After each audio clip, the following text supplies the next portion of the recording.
Friends, आपका फिर से स्वागत है हमारे YouTube channel Doc Scholar Academy पे और हमारी ऐप डॉक स्कॉलर एकेडमी पे। हम पढ़ रहे थे मेल रिप्रोडक्टिव सिस्टम और मेल रिप्रोडक्टिव सिस्टम ने जो प्रोडक्ट बनाया वो है स्पर्म। तो स्पर्म के बारे में हम देखते हैं। स्पर्म के 3 पार्ट हैं। पहला कौन सा पार्ट है? पहला पार्ट है इसका हेड, राइट? हेड। सेकंड जो इसका पार्ट है वो है मिडिल पीस और थर्ड है इसकी टेल। हमने देखा था कि स्पर्मेटोजेनेसिस होने के बाद फाइनल प्रोडक्ट बना स्पर्म, और स्पर्म कुछ इस तरीके का दिखता है। और स्पर्म जो है वो हैप्लॉइड स्ट्रक्चर है। क्या है? हैप्लॉइड। हैप्लॉइड मतलब one set of chromosome N, यानी कि 23 क्रोमोसोम्स हैं। 23 क्रोमोसोम्स हैं। इसके अंदर जो हेड होता है, उस हेड के अंदर देखो, ये इसकी पूरी जो बॉडी है स्पर्म, वो किससे कवर्ड है? प्लाज्मा मेम्ब्रेन से। स्पर्म किससे कवर्ड होता है? प्लाज्मा मेम्ब्रेन से। और ये जो हेड है, इस हेड के अंदर आगे की तरफ होता है पार्ट जो होता है एक्रोसोम। इसके अंदर एंजाइम होता है लाइसोसोम। ये क्या करता है? जब फर्टिलाइजेशन के लिए जाएगा ओवम के पास में, तो उसको लाइसिस करने के लिए काम में आएंगे। इसके अंदर कुछ एंजाइम्स होते हैं जो काम आते हैं फर्टिलाइजेशन के समय। वो हम फर्टिलाइजेशन के टाइम और ज्यादा अच्छे से पढ़ेंगे। उसके बाद हेड के अंदर देखो एक इलोंगेटेड न्यूक्लियस है। ये जो न्यूक्लियस है ना, न्यूक्लियस कंटेनिंग क्रोमोसोम मटेरियल, ये कैसा है? Elongated nucleus. इलोंगेटेड यानी कि लंबा। इसके अंदर ये पूरा का पूरा जेनेटिक मटेरियल है।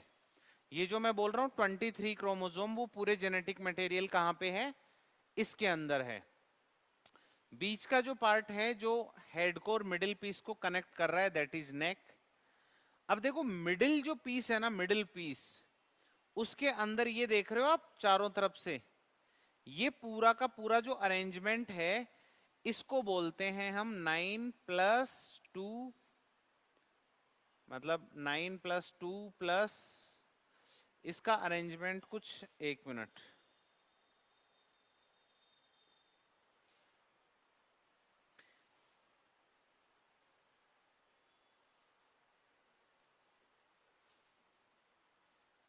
एक मिनट, हाँ। इसका जो अरेंजमेंट है वो हम बाद में देखेंगे। पहले देखते हैं कि ये जो मिडिल पीस है, देखो हेड जो है उसके अंदर कुछ एंजाइम्स हैं और क्या है? जेनेटिक मटेरियल है। और जो मिडिल पीस है, मिडिल पीस के अंदर है mitochondria, that is energy source for swimming. क्योंकि स्पर्म को डिपॉजिट कहां किया जाएगा? फीमेल जेनाइटल ट्रैक्ट यानी कि वेजाइना में। जब कोइटस होगा इंटरकोर्स के टाइम पे, स्पर्म या सीमन कहां डिपॉजिट होंगे? वेजाइना में। और वहां से इसको स्विमिंग करते हुए, ट्रेवल करते हुए जाना पड़ेगा कहां तक? सर्विक्स, यूट्रस और फेलोपियन ट्यूब में पहुंचना पड़ेगा, एम्पुला तक। तो यदि इसके अंदर एनर्जी नहीं होगी तो ये मूव नहीं कर पाएगा। मूव करने के लिए क्या चाहिए होती है? एनर्जी। और एनर्जी कहां से मिलेगी? माइटोकॉन्ड्रिया से। और हमने देखा था कि इसके साथ जो सेमाइनल प्लाज्मा है, इसको एनर्जी किससे मिलती है? फ्रक्टोज से। तो फ्रक्टोज जो होता है ना, उससे ये एनर्जी डिराइव करते हैं। और ये माइटोकॉन्ड्रिया का जो मिडिल पीस है वो एनर्जी सोर्स का काम करता है। और आपको पता है, चाहे पतंग हो चाहे सांप हो, किसी को भी मूव करना है, आगे तक जाना है, तो उसके टेल का होना बहुत जरूरी है। तो ये जो टेल है, ये इनको स्विमिंग के अंदर बहुत ज्यादा हेल्प करते हैं। तो मेल रिप्रोडक्टिव सिस्टम के अंदर हमने लगभग लगभग सारी चीजें देख ली हैं। कोई आपसे पूछे कि जो स्पर्म है वो कैसा होता है, तो आप बोलेंगे हैप्लॉइड होता है। स्पर्म कैसा होता है? स्पर्म की ये शेप होती है। अच्छा, स्पर्म के अंदर जो हेड होता है उसका क्या काम है? हेड जेनेटिक मटेरियल को कंटेन करता है और कुछ एंजाइम्स होते हैं जो मेल और फीमेल गैमेट के फ्यूजन के टाइम में हेल्प करता है ये। दूसरा जो मिडिल पीस है वो एनर्जी सोर्स का काम करता है, और टेल है वो स्विमिंग के अंदर हेल्प करती है। तो इसको आगे हम देखते हैं और आगे चैप्टर हम स्टार्ट करेंगे female reproductive system, right.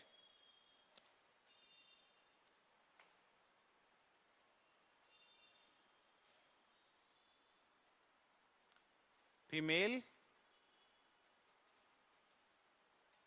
Reproductive system.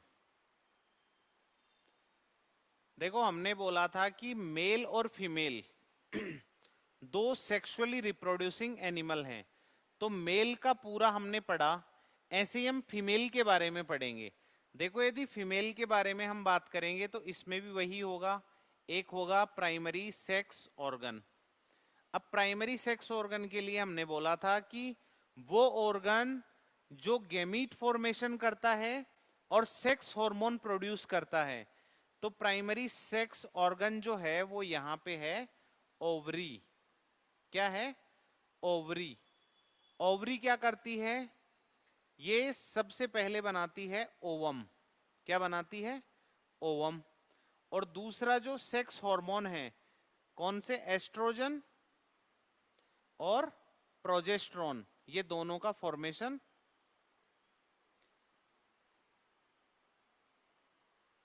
Oestrogen और प्रोजेस्ट्रॉन, इन दोनों हार्मोन का जो प्रोडक्शन है वो भी कहां से होता है? ओवरी से। अब देखो हम फीमेल रिप्रोडक्टिव सिस्टम को एक बार देखेंगे कि बाहर से कैसा दिखता है, कहां होता है, कौन कौन से इसके पार्ट हैं। जैसे इसमें प्राइमरी सेक्स ऑर्गन ओवरी है, तो इसमें कुछ एक्सेसरी डक्ट भी होंगी, कुछ इसके अंदर और भी सारी चीजें होंगी, ग्लैंड्स भी होंगी जैसे मेल रिप्रोडक्टिव सिस्टम में थी। तो हम उनको देखते हैं एक बार।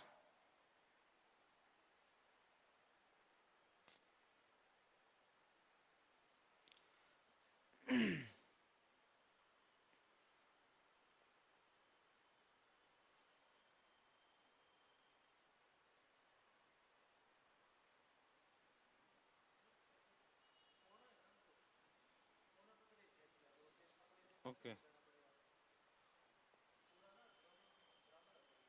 ओके ओके, हाँ ठीक है, हाँ समझ। एक मिनट।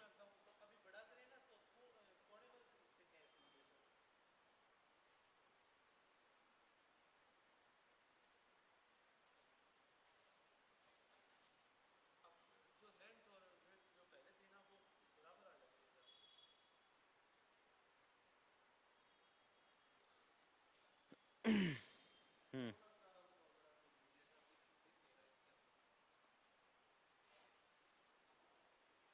हम्म। देखो फीमेल रिप्रोडक्टिव सिस्टम आपको कुछ इस तरीके का दिखेगा।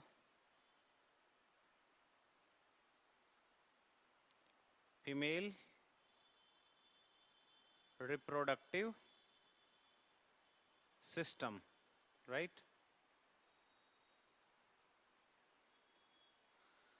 देखो आपको ऐसे इमेजिन करना है कि एक फीमेल है जो इस तरीके से खड़ी हुई है, मेरा मुंह इधर है, यानी कि फीमेल का जो मुंह है वो इस तरफ है और उसकी जो पीठ है वो पीछे की तरफ है, राइट। समझ में आ रहा है? इस तरीके से। और यदि इस फीमेल को मैं बीचों बीच यहां से कट कर देता हूं, एक लॉन्गिट्यूडनल सेक्शन लेता हूं, तो बीचों बीच कट करने के बाद जो दिखता है वो कुछ ऐसा होगा। यानी कि इधर की तरफ इसका फेस है और इधर की तरफ इसका बैक है, राइट। तो हम देखते हैं कि सबसे पहले ये जो दिख रहा है ना, ये है हमारी रीढ़ की हड्डी। तो आपको समझ आ रहा होगा, ठीक है। ये रीढ़ की हड्डी है, तो ये बैक हो गया पीछे की तरफ, यानी कि डोर्सल सरफेस हो गई है। अब यहां पे देखो ये अपनी लार्ज इंटेस्टाइन है और लार्ज इंटेस्टाइन फाइनली कहां, किस में कन्वर्ट हो जाती है? रेक्टम में। तो रेक्टम आगे कहां ओपन होता है? एनस में, राइट। तो आपको ये समझ में आ रहा है कि ये पीठ के पीछे वाला हिस्सा है, ये इंटेस्टाइन का पार्ट है, ये रेक्टम है और ये एनस है। अब देखो इससे जस्ट आगे की तरफ क्या होता है? यूट्रस होता है। क्या होता है? ये जो स्ट्रक्चर है ये है यूट्रस। ये कैसा है, आगे की तरफ ऐसे एंटीवर्टेड है, और किसके ऊपर है ये देखो आप, यूरिनरी ब्लैडर। ये जो स्ट्रक्चर है ये है यूरिनरी ब्लैडर। इस ब्लैडर के ऊपर क्या है, इस तरीके से झुका हुआ है, इसको एंटीवर्टेड बोलते हैं। ये जो है अंदर, ये इसकी ल्यूमेन है, राइट। ये इसकी कैविटी है, किसकी, यूट्रस की।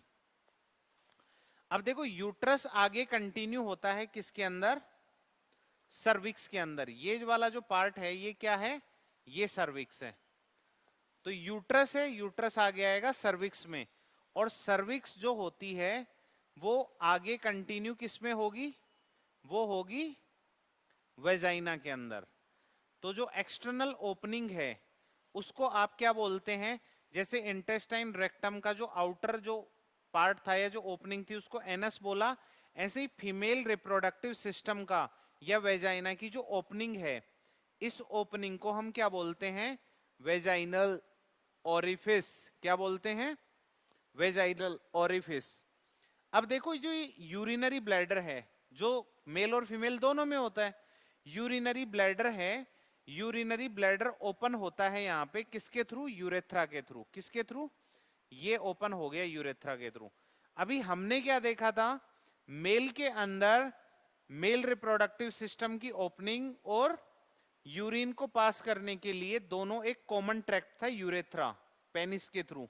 लेकिन यहाँ पे यूरिन के लिए एक अलग ओपनिंग है यूरेथ्रा, उसके नीचे की तरफ दूसरी ओपनिंग है वेजाइनल ओरिफिस, और पीछे की तरफ एक ओपनिंग है एनस।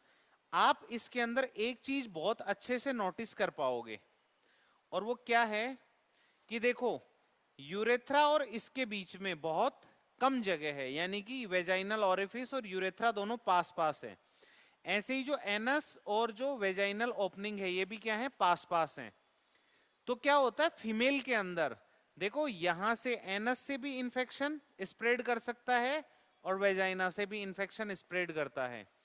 इसलिए एक यूरेथ्रा की लेंथ इनमें छोटी है और दो ओपनिंग है वो पास पास है। तो फीमेल के अंदर यूटीआई यानी कि यूरिनरी ट्रैक्ट इंफेक्शन, पेशाब के रास्ते में जो इंफेक्शन है ना वो बहुत कॉमन है, उसका कारण यही है। अब देखो हम क्या देख रहे हैं कि फीमेल रिप्रोडक्टिव जो सिस्टम है उसकी ओपनिंग थी वेजाइनल ओरिफिस, राइट। अब इसके कुछ एक्सटर्नल जेनिटेलिया वाले पार्ट भी होते हैं, जैसे मेल के अंदर पेनिस था। तो यहाँ पे तीन चीजें बताई गई हैं। एक है लेबिया मेजोरा, लेबिया मेजोरा ये जो आउटर फोल्ड है, ये जो आउटर फोल्ड है ये क्या है, लेबिया मेजोरा।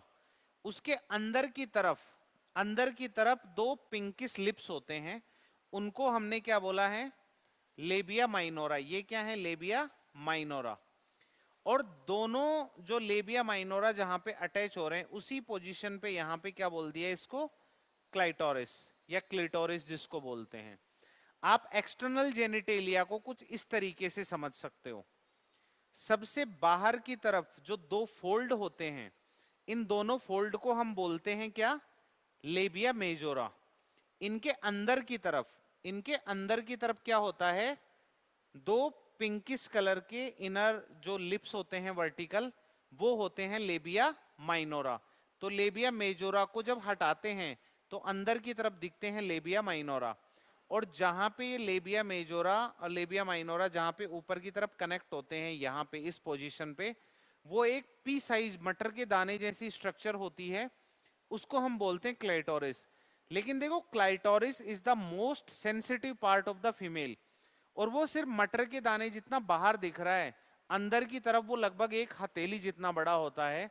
बहुत ज्यादा नर्व वहां पे होती हैं, इसलिए वहां पे सबसे ज्यादा स्टिमुलेशन होता है, राइट।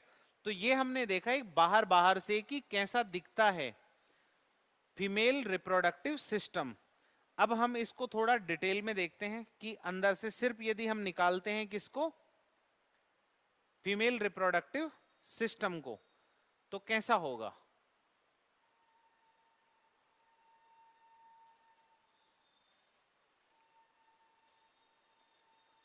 सही दिख रहा है? ओके, एक बार हम इसको डिलीट करते हैं।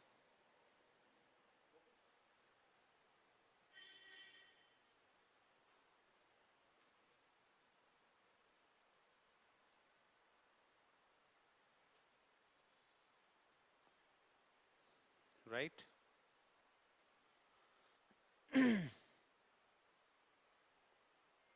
ठीक है, यदि हम देखें सिर्फ फीमेल रिप्रोडक्टिव सिस्टम को जिस तरीके से हमने देखा था मेल रिप्रोडक्टिव सिस्टम को, तो कुछ ऐसा दिखता है। देखो हमने क्या देखा था, यूट्रस देखा था, यूट्रस। तो ये यूट्रस है और यूट्रस के अंदर मैंने बताया था यूट्राइन केविटी। तो ये जो यूट्रस है, इस यूट्रस का जो अंदर का पार्ट है, जो अंदर केविटी है, उसको हम बोलते हैं यूट्राइन केविटी। देखो ये जो उल्टी नाशपति जैसे आकार का है ना, इन्वर्टेड पियर शेप स्ट्रक्चर, ये जो है पूरी स्ट्रक्चर, दैट इज यूट्रस। तो यूट्रस के अंदर जो केविटी है उसको हम बोलते हैं यूट्राइन केविटी।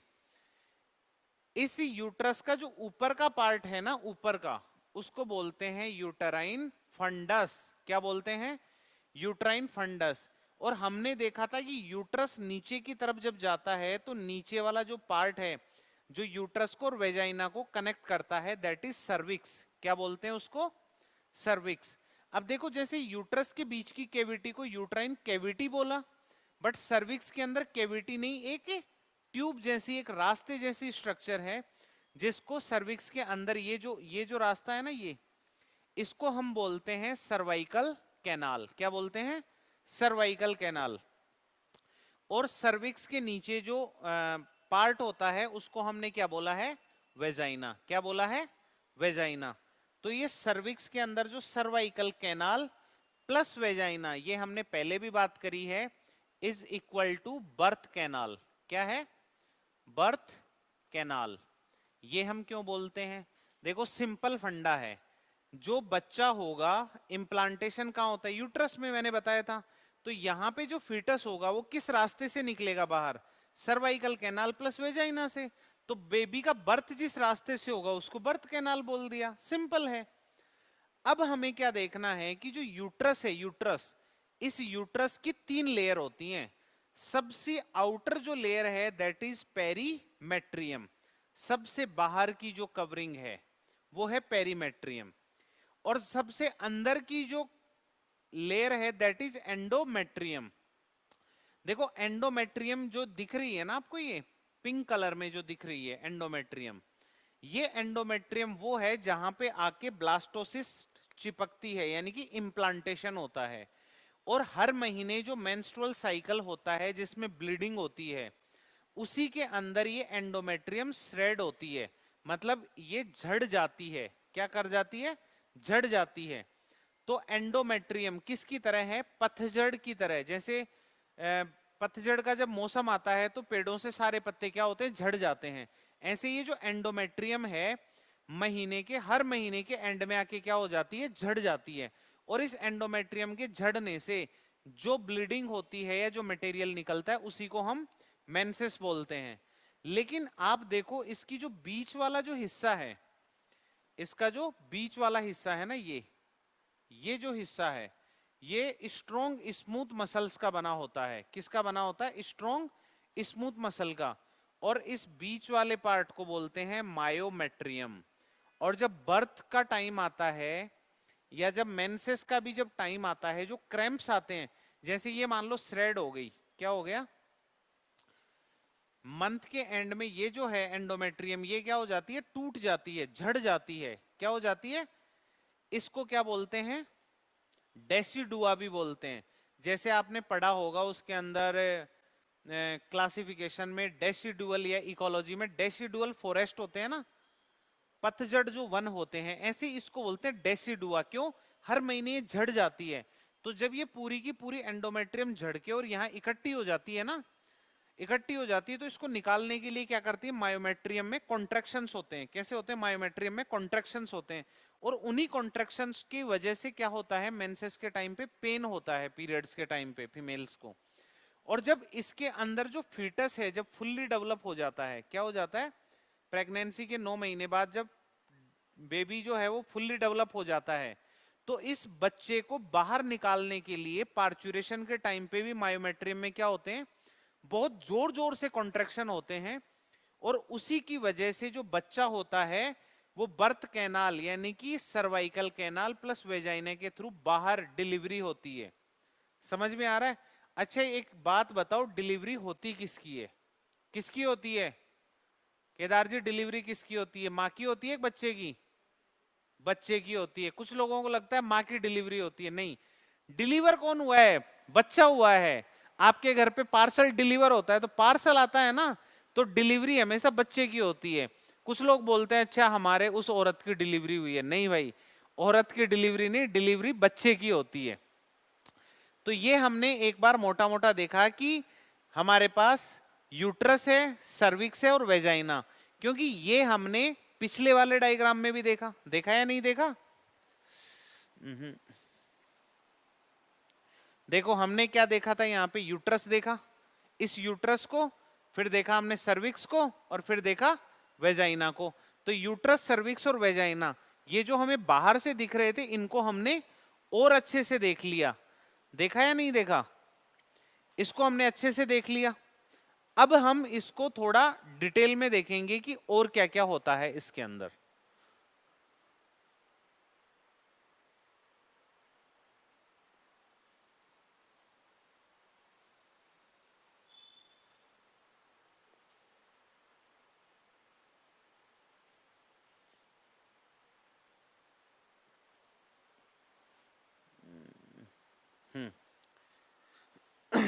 देखो हमने क्या देखा था, फीमेल रिप्रोडक्टिव सिस्टम के अंदर जो प्राइमरी सेक्स ऑर्गन होता है वो क्या होता है? ओवरी। क्या आपको यहां पे ओवरी दिख रही है? दोनों साइड में राइट और लेफ्ट दोनों ओवरी दिख रही है? यस और नो? ये जो ओवरी है इसके अंदर क्या बनेगा? ओवम। क्या बनेगा? ओवम। अच्छा, हमने ये भी देखा कि जो स्पर्म होगा वो स्पर्म डिपॉजिट कहां किया जाता है? वेजाइना में। किसके थ्रू? पेनिस के थ्रू। यस और नो? और ये जो स्पर्म है, ये स्पर्म ट्रेवल करते हुए, स्विमिंग करते हुए, ये हमने देखा था, एनर्जी इसको मिडिल पीस से मिल रही थी और इसकी स्विमिंग में कौन हेल्प कर रहा था? टेल इसकी हेल्प कर रही थी। ये कहां पे जाएगा? एम्पुला में। कहां पे जाएगा? एम्पुला में। मतलब स्पर्म को यहां तक आना पड़ेगा। तो देखो स्पर्म की भी जो आदत है ना वो बिल्कुल मेल की तरह है। मेल क्या कर सकता है? दौड़ सकता है, भाग दौड़ करेगा। आप सोच रहे हो स्पर्म की जर्नी कहां से शुरू हुई है? टेस्टिस से, वास डिफरेंस से निकलता हुआ पेनिस के थ्रू वेजाइना में आ गया, बट यहां पे भी इसको इसकी मंजिल नहीं मिली है। इसको और दौड़ लगानी है। दौड़ लगाते लगाते जब ये एम्पुला तक पहुंचेगा तब जाके इसको ओवम मिलने की संभावना है। एक लड़का अपने जीवन में इतनी मेहनत करता है करता है करता है कि यहां जाके शायद मेरी शादी हो जाएगी या मेरी नौकरी लग जाएगी, लेकिन फिर भी सब चीजें डिपेंड किस पे करती हैं? किस पे करती हैं बताओ? फीमेल पे करती हैं। तो देखो इस ओवम, इस ओवरी के अंदर जब ओवम बनेगा ना, ओवम, इस ओवम को कैच करने का काम, जैसे ये ओवरी है, इस ओवरी के ऊपर इस तरीके से होती हैं ये फिम्ब्रिया। ये देख रहे हो आप? ये जो फिंगर लाइक प्रोजेक्शंस है ना, फिंगर लाइक प्रोजेक्शंस, इनको बोलते हैं फिम्ब्री। क्या बोलते हैं? फिम्ब्री। और ये ओवरी के ऊपर इस तरीके से होती हैं। तो जैसे ही ओवरी के अंदर ओवम निकलता है, ये इसको इस तरीके से सहलाने लग जाती हैं जब ओव्यूलेशन का टाइम आता है। और जैसे ही ओवम निकला यहां से, ऐसे निकलता है किसकी तरीके से? एकदम प्रेशर से। तो जैसे ही निकला इसको फिम्ब्रिया कैच करती है। फिम्ब्रिया के अंदर यहाँ पे ना छेद होते हैं छोटे छोटे, इन छेद के थ्रू ये क्या करती है? यहाँ पे शटाक से आ जाती है ऐसे। और जैसे ही आया तो इसका ये जो आगे वाला पार्ट है ना, ये देखो ऐसा कैसा पार्ट है? Funnel shape. क्या पार्ट है? फनल शेप जो पार्ट है, इसको हम बोलते हैं इनफंडिबुलम। क्या बोलते हैं? इनफंडिबुलम। तो ये जो ओवम है ये फिम्ब्रिया ओस्टियम के थ्रू कहां पहुंच जाता है? इनफंडिबुलम में। अब यहां पे क्या होती है? कुछ सेल्स होती है, सीलिएटेड सेल्स। अच्छा मुझे ये बताओ, जो ओवम होता है वो मोटाइल, देखो स्पर्म तो मोटाइल है, दिख रहा है, दौड़ रहा है। ओवम जो होता है वो इमोटाइल होता है, वो मूव नहीं कर सकता है। तो इसको कैच करने का काम कौन कर रहा है? फिम्ब्रिया। आपको एक बार अच्छे से दिख जाएगा, मैं दिखा देता हूं आपको। ये लो, ठीक है। तो यहां से जो भी ओवम निकलेगा उस ओवम को फिम्बरी कैच कर लेगी और इन्फंडिबुलम में जैसे ही पहुंचेगा ना, ये फनल शेप, यानी फनल देखा है ना आपने, ऐसे कोई भी तेल डालते हैं कुछ भी तो आगे से चौड़ा और पीछे से सकड़ा, ऐसे ही है इन्फंडिबुलम तो फनल शेप। यहां पे जब जाएगा तो यहां पे क्या होते हैं, सीलिएटेड सेल्स होती हैं। क्या होती हैं? सीलिएटेड सेल्स होती हैं, कॉल्यूमिनर सेल्स होती हैं, सीलिएटेड कॉल्यूमिनर एपिथेलियम होती है।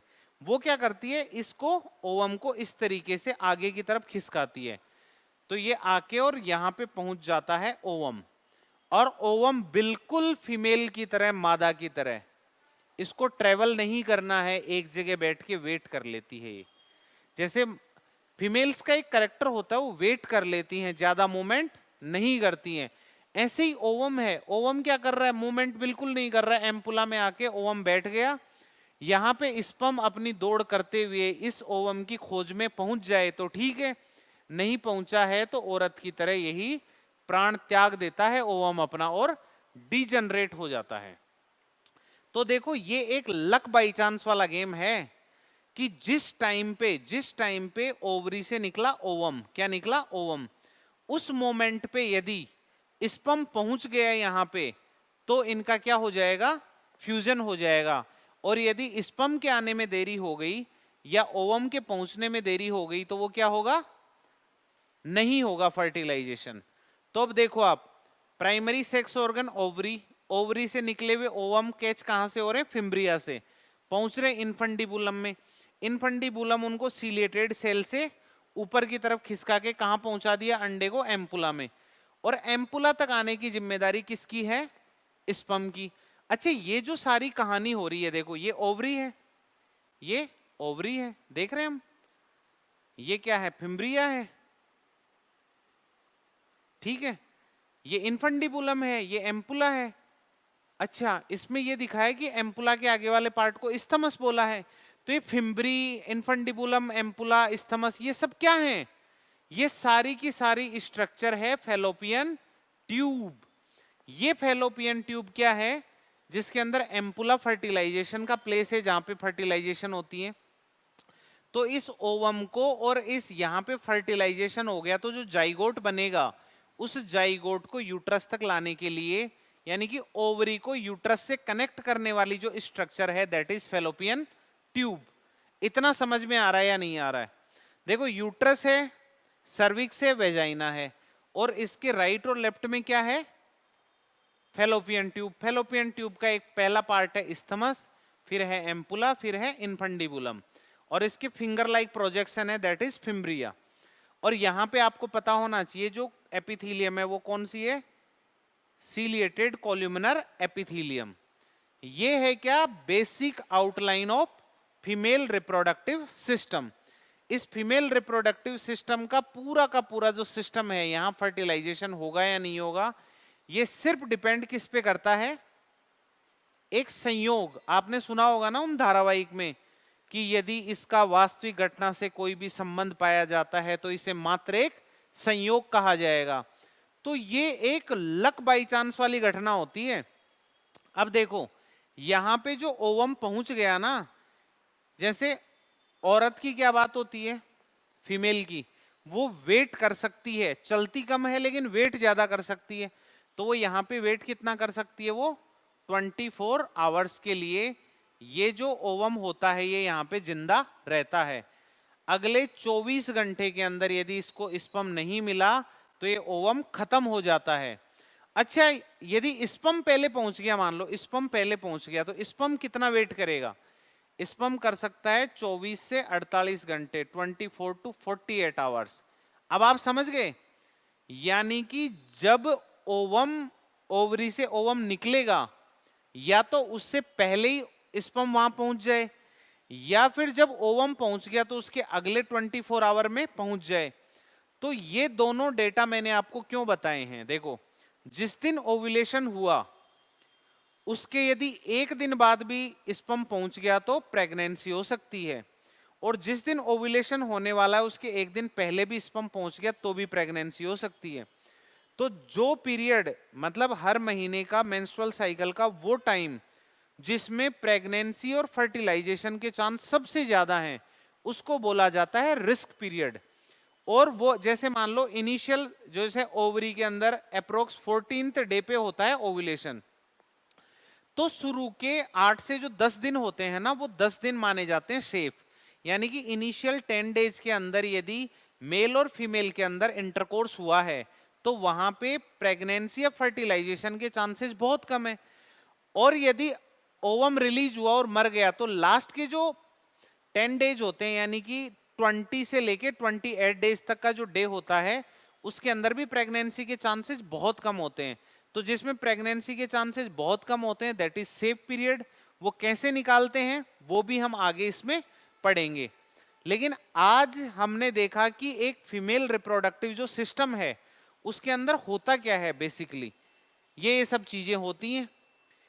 इसके अंदर ओवरी के अंदर ओवम तो बन ही रहा है, ओवरी के अंदर दो हार्मोन और बनेंगे, एक बनेगा एस्ट्रोजन और दूसरा बनेगा प्रोजेस्टेरोन। तो किस तरीके से ओवरी के अंदर एक ओवम बनता है, जैसे टेस्टिज में स्पर्म बन रहा था, कैसे ओवरी के अंदर ओवम बनता है और कैसे ओवरी के अंदर एस्ट्रोजन और प्रोजेस्टेरोन हार्मोन बनते हैं, ये बहुत ही इंटरेस्टिंग सा गेम चलता है किसके अंदर, फीमेल्स के अंदर। तो हम आज थोड़ा इसका फ्रेमवर्क समझने की कोशिश करते हैं। तो आप थोड़ा सा ध्यान से देखें, यहां पे देखो हाइपोथैलेमस और पिट्यूटरी ग्लैंड दोनों ही किस में होती हैं, मेल और फीमेल दोनों में होती हैं। तो ये हमने देखा कि ये एक हाइपोथैलेमस, मैं इसको बोल रहा हूं हाइपोथैलेमस। क्या बोल रहा हूं, हाइपोथैलेमस। यदि मैं इधर देख रहा हूं आगे की तरफ तो ये है एंटीरियर पिट्यूटरी। क्या है, anterior pituitary, yes, anterior pituitary. अब देखो हाइपोथैलेमस के अंदर हमने बोला था ना प्रीऑप्टिक और आर्क्यूएट जो न्यूक्लियस होते हैं, तो यहां से निकला है GnRH, gonadotropin releasing hormone. Yes और नो, गोनेडोट्रोपिन रिलीजिंग हार्मोन क्या करता है, एंटीरियर पिट्यूटरी के अंदर जो सेल्स होती हैं दैट इज गोनेडोट्रोप्स, कौन सी सेल्स होती हैं, गोनेडोट्रोप्स, इनको स्टिमुलेट करता है। और गोनेडोट्रोप से क्या निकलता है, फोलिकुलर स्टिमुलेटिंग हार्मोन। दूसरा क्या निकलता है, ल्यूटिनाइजिंग हार्मोन। ये हमने किस में भी देखा था, मेल में। तो मेल में तो सिंपल फंडा था कि फोलिकुलर स्टिमुलेटिंग हार्मोन क्या करेगा, स्पर्मेटोजेनेसिस करवाएगा, और ल्यूटिनाइजिंग हार्मोन या जिसको हम आईसीएसएच भी बोलते हैं वो टेस्टोस्टेरोन या एंड्रोजन का प्रोडक्शन करवाएगा। यहां पे क्या होता है, देखो ये दोनों ही हार्मोन किस पे एक्ट करते हैं, ओवरी पे। किस पे एक्ट करते हैं, ओवरी पे। लेकिन ओवरी के अंदर ना दो अलग अलग तरह की सेल्स हैं। क्या हैं, अलग अलग तरह की सेल्स। पहली ग्राफियन फोलिकल होती हैं, ठीक है। ग्राफियन फोलिकल के अंदर होती हैं ग्रेन्युलोसा सेल्स और थीका सेल्स। कौन सी होती हैं,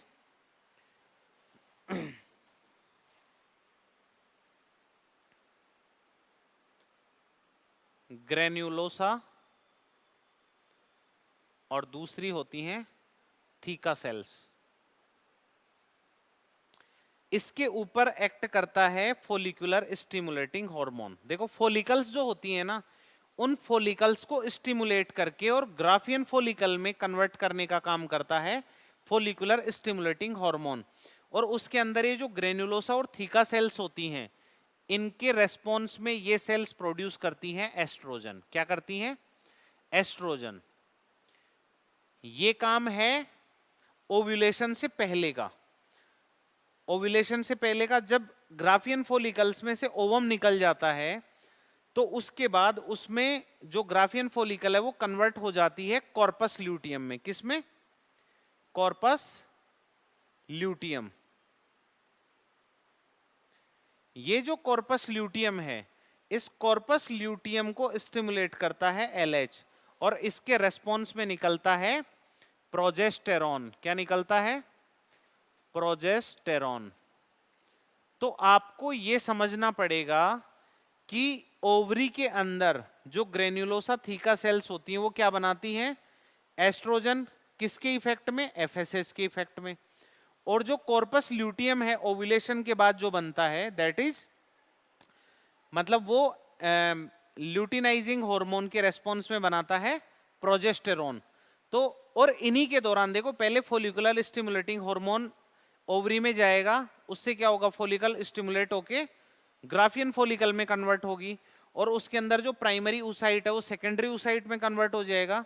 जब LH गिरेगा तो उसमें से वो सेकेंडरी oocyte निकलेगा, उसी को ओव्यूलेशन बोलते हैं। और ओव्यूलेशन के बाद ग्राफियन फॉलिकल किस में कन्वर्ट हो जाती है? कॉर्पस ल्यूटियम में। और कॉर्पस ल्यूटियम फिर किसका प्रोडक्शन स्टार्ट करता है? प्रोजेस्टेरोन का, राइट। तो ये सेम चीज किस में भी होती है? फीमेल्स के अंदर। सेम चीज हमने कहां पढ़ी थी? मेल के अंदर पढ़ी थी। तो ये जो एक आउटलाइन है और जो हमने देखा कि किस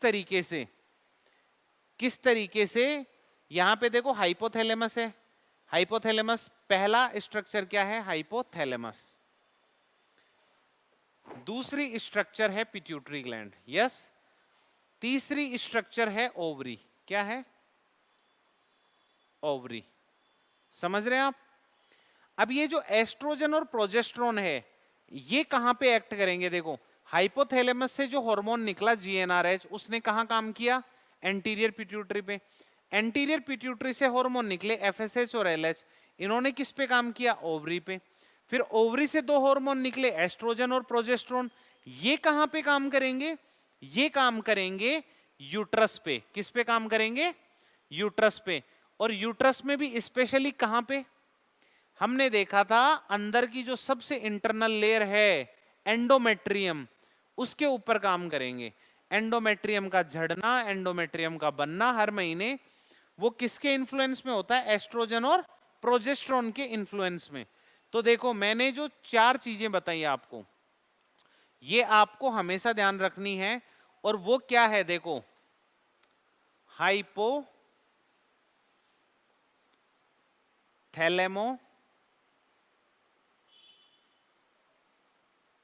पिट्यूटरी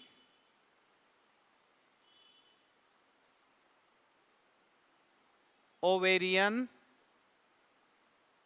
और यूटराइन एक्सिस बोलते हैं इसे। क्या बोलते हैं? ये एक एक्सिस है। देखो हाइपोथैलेमस पिट्यूटरी कहां है? अपने दिमाग में। ये हाइपोथैलेमस से GnRH हुआ, कहां गया? एंटीरियर पिट्यूटरी में। एंटीरियर पिट्यूटरी से FSH LH निकला, वो कहां गया? ओवरी पे। ओवरी से जो निकले वो कहां गए? यूट्रस में। तो आप देख रहे हो पूरी की पूरी एक एक्सिस बनती है जिसको हाइपोथैलेमो पिट्यूटरी ओवेरियन यूट्राइन एक्सिस बोलते हैं। हाइपोथैलेमस वाले जो हार्मोन हैं वो किस पे काम कर रहे हैं? देखो हाइपोथैलेमस से निकला GnRH, वो किस पे काम कर रहा है? पिट्यूटरी पे। पिट्यूटरी से निकले FSH और LH, ये किस पे काम कर रहे हैं? ओवरी पे। ओवरी से क्या निकले हैं? एस्ट्रोजन और प्रोजेस्टेरोन।